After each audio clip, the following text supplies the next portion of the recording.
Beli jajanan, scan aja pakai MotionPay, diterima di semua toko seluruh Indonesia.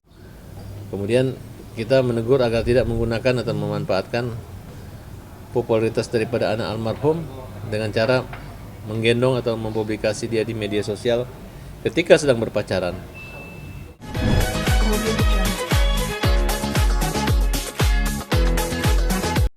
Ya, kita mengambil satu kesimpulan, tindakan positif yang kita anggap tidak beretika dan tidak ada tata cara yang positif juga buat keluarga Dodi.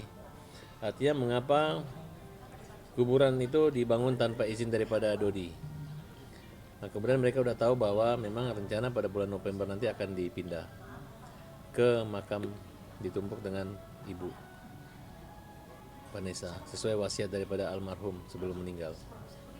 Sebenarnya kan jangan jadi polemik lagi, ini kan merupakan hak daripada keluarga gitu.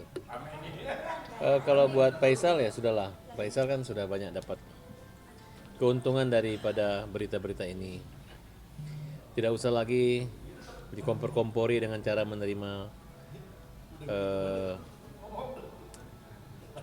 puput ya, puput ya, mantan itu dengan cara-cara seolah-olah mereka masih baik, kemudian mengejek-ngejek bahwa nggak pernah bayar makam kuburan dan lain sebagainya. Itu menurut saya cara-cara yang kekanak-kanakan dan nggak sepantasnya semantan besan itu ya. Ya memang sekarang Pak Dodi ini dalam keadaan terpuruk, dibully, dihancurin semua. Tapi saya yakin yang bully itu bukan masyarakat Indonesia. Masyarakat Indonesia orang yang baik-baik, dan yang bully adalah basar-basar bayaran, ya hanya industri media sosial saja. Dan jangan terpengaruh, Dodi ini nggak seperti yang dibayangkan selama ini. Yang jelas tetap saya menghimbau agar Faisal untuk bukannya membiarkan Dodi dibully, tapi dia harus merangkul gitu. Biar bagaimanapun dia adalah orang tua daripada Vanessa Angel. Nah, dan tidak usah lagi membuat dia boleh menerima gala, tapi Dodi nggak bisa. Sampai beberapa hari yang lalu saya minta waktu untuk bertemu gala dengan itu, Faisal tidak menanggapi. Mungkin dia biar harus digugat dulu untuk bertemu kali ya. Jadi mungkin kalau bisa dipersulit, kenapa harus dipermudahkan, kira-kira seperti itu. Nah, kemudian buat Juragan 99 kita minta supaya dia minta maaf dan dia harus bertemu dengan Dodi gitu. Kalau enggak kita laporin polisi nih Juragan 99. Ya, sepertinya di daerah itu di kampungnya kekurangan orang untuk diberi sumbangan sehingga harus mengurus kubur daripada Vanessa. Kira-kira seperti itu. Jadi saya menghimbau kepada Juragan 99 untuk menghormati dan minta maaf gitu, karena menyangkut kuburan orang untuk di akhir kelak nanti ya. Bertobatlah Juragan 99 atas sikap perbuatanmu yang menggunakan kekayaan untuk mengganggu kenyamanan daripada keluarga Vanessa, khususnya Pak Dodi. Kalau tidak, dalam waktu dekat kita akan somasi dan kita akan beri pelajaran buat Juragan 99 gitu. Kalau Faisal udah mulai diam-diam ya, udah nggak terlalu banyak ngomong. Walaupun dia mengakui dia minta maaf, saya belum pernah mendengar Faisal minta maaf atas somasi kita. Dan somasi kedua sudah kita layangkan buat Faisal dan Puji. Kalau Puji menyangkut untuk tidak melakukan eksploitasi anak ya. Kemudian kita dengan bukti bahwa Puji pernah membiarkan gala digendong oleh seorang politikus ketika diserahkan mobil dengan menggunakan pakaian partai politik. Itu saja. Kemudian kita menegur agar tidak menggunakan atau memanfaatkan popularitas daripada anak almarhum dengan cara menggendong atau mempublikasi dia di media sosial ketika sedang berpacaran. Nah, kemudian tetap kita minta hak keadilan daripada keluarga Faisal untuk memberi akses yang seluas-luasnya buat Dodi untuk masuk di dalam rumah sumbangan tersebut gitu. Bukannya Dodi ingin menikmati rumah sumbangan, tapi karena faktor ingin bertemu dengan cucunya, otomatis dia harus berada di rumah sumbangan itu. Untuk keadilan kalau bisa masing-masing mendapat dua kamar, bukan untuk dijual atau diambil dimiliki, tapi untuk mendapat pertemuan dan akses yang seluas-luasnya seperti putusan pengadilan yang belum berkekuatan hukum. Jadi status hukum Pak Dodi sama dengan Faisal, statusnya masih status quo. Jadi tidak ada yang menyatakan bahwa Faisal menguasai karena keputusannya belum inkrah. Oleh karena itu, kita minta besok juga kita ambil pun bisa. Bukan pencuri kan, karena itu adalah kakek gitu. Jadi sebaiknya saya menyarankan mereka ini untuk berdamai, kemudian bisa tidak saling menyerang. Kalau Dodi posisi selalu diserang, dibully, dan ini dibiarkan oleh keluarga Faisal. Bahkan kalau ditanya kenapa, seolah-olah iri. Kalau kita komentari seolah-olah kita iri, seolah-olah kita ini sewot, padahal bukan itu persoalannya sebenarnya. Kok sesuatu yang mudah itu kalian persulit gitu. Ketika kita nggak mendapat segalanya, baik bertemu dan segalanya nggak akan didapat dari keuntungan yang didapat oleh Faisal, kok malah diejek-ejek, kok malah dihina, ini yang terbalik gitu. Ini yang saya meluruskan agar masyarakat bisa berlaku adil dalam menyikapi atau melihat dengan pikiran positif terhadap Dodi dan Mayang. Bayangkan aja Mayang nggak ada kaitan apa-apa kok harus dibenci, dibully, kan nggak ada kaitannya. Mengenai pemindahan makam sendiri prosesnya mungkin akan seperti apa Bang? Berarti ini menolak itikat baik Juragan 99 untuk merenovasi, memperbagus makam yang ada di situ ya? Iya. Juragan 99 ini bukan hanya Juragan 99 bisnis, tapi Juragan iklan. Nah, dia sepertinya ingin sebagai iklan gitu, karena kalau membangun makam tanpa izin daripada keluarga Faisal teriklankan gitu. Baik kalaupun dibongkar ataupun nanti minta maaf atau disomasi, teriklankan gitu. Jadi dia hanya melihat peluang-peluang ini gitu. Tapi untuk kali ini saya nggak akan memberi ruang iklan buat mereka gitu. Yang ada adalah ruang repot gitu. Mungkin kalian hanya ingin bersenang di atas penderitaan orang lain, tapi kalian harus repot juga dengan kelakuan-kelakuan yang kalian buat seenaknya saja membangun makam orang tanpa izin. Coba aja kalau saya bawa tukang perbaiki rumahmu, kan pasti marah. Dibilang mencuri tidak tanpa izin lah, masukin ruang perkarangan, ada pidananya kan. Nah, sekarang kalau mereka bikin seenaknya juga terhadap kuburan anak Dodi, minta izinnya sana sama Faisal, memang Faisal ibunya, bapak mertuanya kan, nggak ada kaitannya gitu. Oke. Pemindahan makam sendiri Bang akan berlangsung kapan dari pihak Dodi? Rencananya di bulan November akan ada pemindahan makam. Bang, Terkait banyak yang menolak itu Bang buat pemindahan. Oh, orang kan hanya menolak seolah-olah ini ingin memisahkan antara orang mati dengan suaminya, kan nggak ada kaitan. Ya kan mereka kan nggak ada kesepakatan untuk mati bersama gitu. Kalau disuruh milih kan nggak ada yang mau mati duluan kan, kira-kira seperti itu.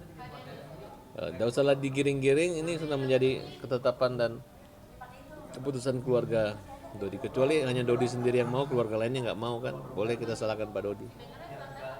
Saya juga tidak bisa melarang gitu, dan saya menyatakan apabila memang ini terjadi pemindahan makam, itu adalah keputusan yang terbaik. Dan kita tidak melarang apabila Faisal juga mau mengikut sertakan daripada Bibi untuk pindah makam juga, nggak ada masalah gitu. Biasa kan kalau masing-masing suami istri berjauhan nggak harus bersamaan kan. Jadi jangan-jangan nanti bisa dibeli semua sama keluarga Pak Faisal, nanti susah masuk lagi di situ kan, namanya masih kuburan wakaf kan, tanah wakaf kan, kira-kira gitu. Mudah-mudahan tidak lah. Jadi silakan Faisal mengurus mayat anaknya, makam anaknya, silakan Dodi mengurus makam dan mayat daripada anaknya juga. Bang, terkait somasi sendiri kan sudah somasi kedua, itu somasi pertama benar-benar tidak ada tanggapan dan akhirnya somasi Ya, kedua Faisal tidak menanggapi somasi. Jadi kita anggap etikat tidak baiknya ada karena tidak menghargai gitu. Kalau kita disomasi kita pasti balas kan. Bagi saya sih saya nggak perlu balasan atau tidak, tapi ini merupakan sarana cara kita untuk melakukan satu upaya hukum, baik pencemaran nama baik, undang-undang ITE dan lain sebagainya. Nah kemarin Pak Haji Faisal ditanya soal somasi, tanggapannya ya saya ngerasa nggak bersalah, itu gimana? Ya tinggal ngomong aja dibuat tidak bersalah kan. Berarti kan Faisal ingin hakim di pengadilan menyatakan dia tidak bersalah kan, berarti ada proses tuh. Padahal kan supaya tidak berproses kan selesai aja jawaban aja yang gampang kan. Berarti dia sengaja untuk memperpanjang persoalan ini gitu. Padahal kalau Faisal jawab begini ya baru kita jelaskan, oh ternyata maksudnya seperti ini. Saya menganalogikan bagaimana kalau kamu merasanya bertanya bahwa wartawan ngomong teriak-teriak mana harta segala macam. Sama lain saya bawa wartawan, saya teriak-teriak juga, apa Pak Faisal dulu pernah punya mantan namanya ini gitu. Terus tiba-tiba dia malu. Terus saya bilang, saya kan cuma bertanya kan, nggak boleh begitu dong. Ada etika-etika, nggak boleh nanya gitu. Kalau Dodi kan jelas menerima uang pertanggungan, menerima manfaat atas uang pertanggungan asuransi daripada pembayar premi, ya jelas Vanessa, walaupun uang dari Profesor Bambang. Nah, di mana polisnya memberi keterangan bahwa Dodi sebagai ahli warisnya di situ dibeli, dibayar lunas sebelum Vanessa nikah dengan Bibi, kan jelas. Kan tidak perlu diulang-ulangi. Keberadaan tanda tangan itu hanya saksi memang mengetahui. Kalau mengetahui mah nggak usah. Silakan aja tanya baik-baik, kirim surat kepada kita, kita jawab juga secara bersurat gitu. Kan ketika dia bersurat menanyakan kemana uang itu, masa saya jawab ya tahu sendirilah, tidak perlu saya jelaskan. Kan silakan belajar di Google kan, buat apa kan, nggak seperti itu. Ya, harusnya udahlah, mereka sudah dewasa dan mereka orang-orang pintar semua, saya rasa nggak perlu dengan cara-cara yang ya gitu-gitulah. Bang, kapan sih rencana untuk melayangkan somasi sama Juragan 99? Lagi nunggu dulu nih, Juragan sebenarnya kan kenal Dodi, kenal siapa, suruh ditelepon aja kan selesai. Kan saya juga melakukan itu kan berdasarkan surat kuasa daripada Dodi. Kalau Dodi layangkan somasi, kita keluarkan. Kalau Juragan 9 kontak Dodi, Om saya teman Vanessa, gimana Om marah nggak? Oh nggak marah ya, ngapain saya pergi somasi dia, betul nggak? Kalau perlu kita ucapkan terima kasih, kan ini persoalan tanpa izin itu aja sih persoalan. Saya kan orangnya nggak ribet, yang bukan mencari-cari kesalahan gitu. Tapi kalian jangan menutupi kesalahan. Oh siapa sih yang salah yang nggak bisa dimaafin? Kalau dalam Islam hanya musyrik yang tidak bisa diampuni dosanya karena menyekutukan Tuhan. Tapi dosa-dosa besar lainnya pun masih bisa diampuni, termasuk pembunuhan. Ada kisos, membayar diat, damai, dimaafkan, dilupakan, selesai. Tapi kalau kesalahan-kesalahannya hal-hal yang sifatnya seperti ini sih masih bisa dimaafkan. Dan kalau dia tetap ngotot, tidak merasa bersalah, masih bisa juga diproses hukum. Ya lumayan, ancaman hukumannya 4 tahun penjara juga. Itu kalau somasi ke Fuji dikasih batas waktu sampai kapan? Sama 7 kali 24 jam. Itu kan terkait sekarang juga lagi itu, kalau banyak permintaan dari publik soal tayangan mereka berdua yang pakai somasi abang juga buat diberhentikan, yang tayangan itu. Tayangan apa? Yang pasangan berdua ini, ada pasangan program TV soal bucin-bucinnya. Oh, Karena abang sendiri. mereka, Iya, saya kan memang ada beberapa yang tidak etis saja. Kan mereka ini bukan muhrim kan. Kalau keluarga dari Sumatera Barat itu kan nggak ada istilah pacaran-pacaran begitu. Kok sewot ya? Bukan sewot. Ponak cucunya Dodi di mereka gitu kan. Kalau mereka nanti bucin kan bingung gitu. Kalau mereka membucin silakan. Jangankan Puji nikah lagi, Faisal nikah lagi juga nggak masalah buat kita. Yang penting Dodi bisa masuk gitu. Silakan mereka melakukan kehidupan aktivitas sehari-hari dengan cara-cara yang menurut mereka sibuk. Tapi jangan juga mereka sibuk tapi nggak boleh Dodi dan Mayang ketemu dengan ponakan atau cucunya gitu. Oke. Ngantuk. Rasman nggak ada? Kura-kura ninja. Belum. Oke. Di salah satu stasiun TV abang Ayo. dialog dengan bos dan Oke, Rasman. udah? Gimana bang? Laman kelembaru langsung bang. Oke, 1, 2. Oke. Cus bang. Ya, saya ini sebagai pengacara melihat ada perseteruan antara Uya Kuya dan Dennis dan Dr. Richard. Di situ saya diminta komentar tentang sikap wartawan, termasuk dengan bukan wartawan, pengacara Hotman Paris. Saya diundang oleh salah satu TV swasta, iNews TV. Kemudian tiba-tiba saya tanya, ini orang lawan bicara saya ini suka nggak, berkenan nggak saya datang? Oh boleh katanya.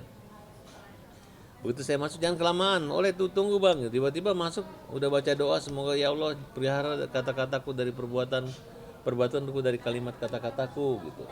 Tiba-tiba langsung nyerang dan menanyakan legal standing. Dia nggak menyadari kenapa ini orang marah, kan dia sebagai tamu dia nggak boleh marah. Nah, akhirnya saya lihat akhirnya dia ngamuk-ngamuk semua. Saya ketawa-ketawa saja. Emang ini sikap menghina gitu. Saya udah protes stasiun TV-nya, lain kali jangan begitu caranya gitu. Kalau dia merasa keluar nggak mau berbicara, dia aja keluar, jangan kita dikeluarin dua-dua kemudian dia masukin lagi orang itu, kan menurut saya sih. Apakah ada dibayar ini mereka dibeli blocking time-nya kan, atau mereka punya acara atau pemilik TV, itu yang saya pertanyakan. Mereka jawab oh enggak, hanya mungkin kebetulan. Mereka akan teliti gitu. Nah kemudian saya mengingatkan kepada rekan-rekan pengacara jangan terlalu sombong, apalagi menggugat mantan kliennya kan.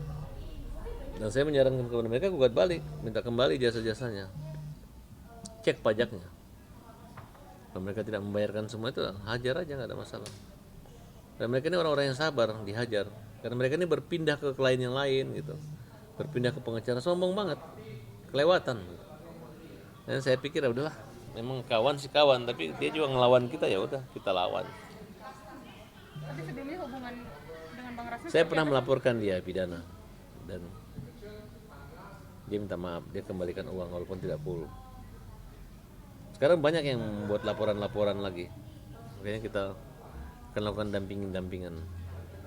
Beberapa pengacara juga ada yang melaporkan, termasuk undang-undang darurat tentang perampasan peluru milik polisi. Oleh karena itu kita akan menghadapi keras lawyer-lawyer yang sombong dan arogan. Nah, gimana perasaan Bang Farhad ketika disebut tidak level dengan Bang Rasmi? Ya dah, sudahlah, level apa sih, ya kan? Betul nggak? Biasa saya kalau orang tinggi itu nggak pernah meremehkan orang gitu. Justru orang yang mau tinggi nih merendahkan orang gitu supaya dia tinggi level, nggak apa-apa. Kalau dia merasa nggak selevel sama saya, memang dia levelnya yang tinggi-tinggi aja, silakan dia sana. Betul nggak? Level apa ya? Karena menurut saya sih kan kualitas seorang lawyer itu kan dari ilmunya kan kelihatan dari pikiran dan mulutnya kan, apa yang dia omongin gitu. Dia ngomongnya salah kok. Kami di sini melakukan laporan pidana untuk membuktikan kebenaran formil. Itu udah bicara material dia bilang formil kan kelihatan gitu. Betul nggak? Oke.